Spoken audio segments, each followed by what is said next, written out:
हामीहरू सजिन्छौँ बस्तीको स्थानीय बासिन्दाले चाहिँ बाटो सबै ब्लक गरेको छ।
हामी हेर्न सक्छौँ वसुन्धरा नजिक रहेको सार्वजनिक जग्गा भन्ने सुन्ने आएको छ, सबै चाहिँ अहिले भत्काएको छ।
त्यो 12 जना इराकमा मान्छे मऱ्यो त्यही सालदेखि धेरै वर्ष भयो हो। अनि हामीले अब त्यसरी अब अहिले पिछडी पारेर हामी कहाँ जाने होला? बच्चाहरू स्कुल छ, जहाँ चाहिरहेको छ, यतिखेर अब गोजीमा पैसा छैन।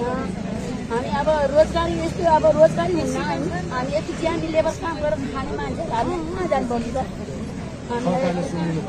सरकारको उसमा चाहिँ काममा चाहिँ बुझ्नु पर्यो सबै यो दुःख पाउने हाम्रो मर्दा सुकुम्बासी बस्तीहरूलाई चाहिँ बुझ्छु भनेर नयाँ सरकार